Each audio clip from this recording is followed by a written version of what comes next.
Halo kawan-kawan, saya masih ada di Komplek Ekolog Cidahu, tempat Kampung Hening berada.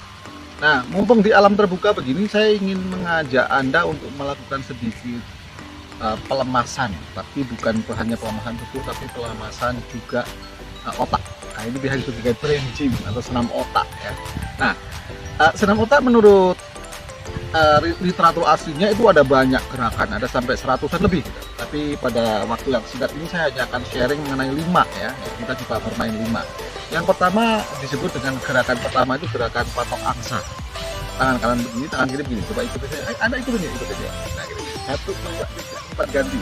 1, 2, 3, 4 ganti. Nah, begitu ya. Kalau ganti ditutup, ini patok angsa. Nah, gerakan kedua itu namanya disebut dengan gerakan sweet. Gerakan sweet, orang Jawa bilang pingsut, tangan kanan ibu jari, tangan kiri kelingking. Nah, ini gerakan aja. 1, 2, 3, 4 ganti. 1, 2, 3, 4 ganti. Gitu ya, gampang banget. Gerakan ketiga namanya tembak kelinci, tangan kanan kelinci, gerak-gerak, tangan kiri tembak. 1, 2, 3, 4 tembak. 1, 2, 3, 4 tembak. 1, 2, 3, 4 tembak. Nah, gerakan keempat namanya gerakan 5, 1. Ditarik sekarang agak seksi sedikit. 1, 2, 3, 4 ganti. 1, 2, 3, 4 ganti. Nah, gitu ya. Dan gerakan terakhir namanya gerakan tangkap telinga. Tangan ke depan, 2 kali tepuk, 1, 2, tangan kiri di hidung, tangan kanan di telinga. Begitu sebaliknya. Pro ganti.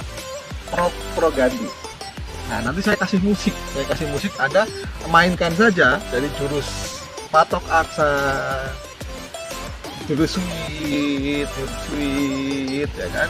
Kemudian tembak kelinci 5, 1 dan tangkap telinga.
Bagaimana? Susah? Sulit? Ya, sahabat Kampung NLP dan Kafe Terapi yang berbahagia, pertanyaan saya sederhana saja. Yang tadi kita lakukan mungkin sesuatu yang baru bagi Anda. Itu susah, sulit, atau Anda belum terbiasa? Yes, saya setuju dengan Anda yang mengatakan belum terbiasa. Karena sebenarnya di dunia ini nggak ada yang sulit. Yang ada kita hanya belum terbiasa.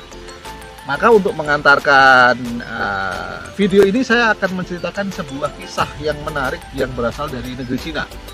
Alkisah ada seorang panglima namanya Panglima Cheng Ho. Sebut saja Panglima Cheng Ho, nggak usah di depan.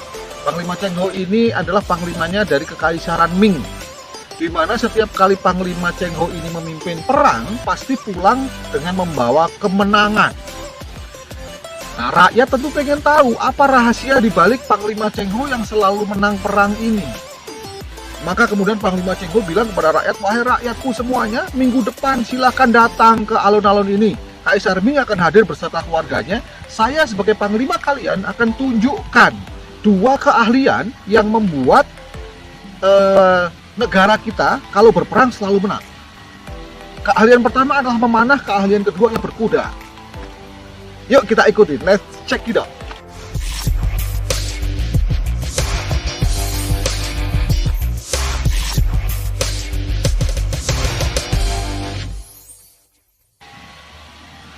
Sahabat Kampung NLP, Kafe Terapi yang berbahagia, 1 minggu kemudian, betul, rakyat sudah berkumpul di lapangan dan mereka masing-masing membawa apel.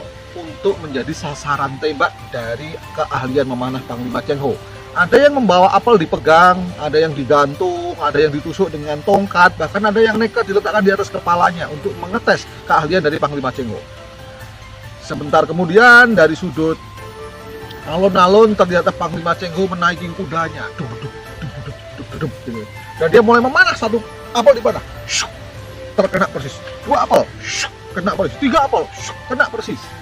Semua apel terpanah dengan sempurna, seolah-olah pada anak panah Panglima Cheng Ho itu memiliki mata, sehingga tidak ada apel yang terlewat. Maka seluruh rakyat bersorak-sorai, luar biasa, gegap gempita. Hebat Panglima Cheng Ho, panjang umur Panglima Cheng Ho, makin berjaya negara kita. Panglima Cheng Ho menikmati sorak-sorai dari rakyatnya itu, dan kemudian dia menaikin kudanya sambil slow motion. Pada sebuah tikungan, dia mendengar ada seorang kakek yang berbisik, "Itu sih biasa."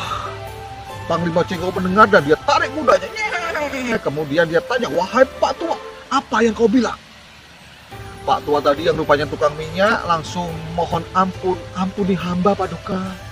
Tolong hamba turun, saya akan tunjukkan. Saya juga punya kebiasaan dan kebisaan yang sudah saya latih bertahun-tahun."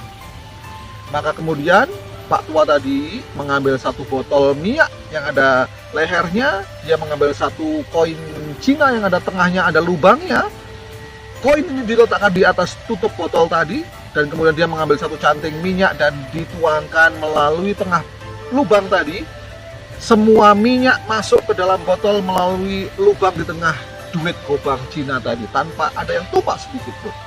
Menyaksikan hal ini, seluruh rakyat gantian bersorak-sorai. "Wow, rupanya yang hebat, Pak Tua lebih hebat, Pak Tua lebih hebat." Dan Pak Tua mengatakan, "Sabar saudaraku, sabar sahabat-sahabatku. Saya Panglima tidak hebat. Kami hanya terbiasa melakukan hal-hal yang rutin setiap hari. Kami ulang, dan kami ulang." Sahabat Kabit Rapi dan Kampung Rapi yang berbahagia, itulah kisah dari tukang minyak dan Panglima Cheng Ho yang mengajarkan kepada kita bahwa di dunia ini tidak ada hal yang sulit atau susah. Yang ada hanya kita belum terbiasa. Maka kalau kita ingin menjadi ahli, biasakanlah dengan cara apa? Mengulang dan mengulang dan mengulang. Ada satu kata pepatah yang mengatakan bahwa yang pengulangan itu adalah ibu dari semua keahlian yang ada di bumi ini.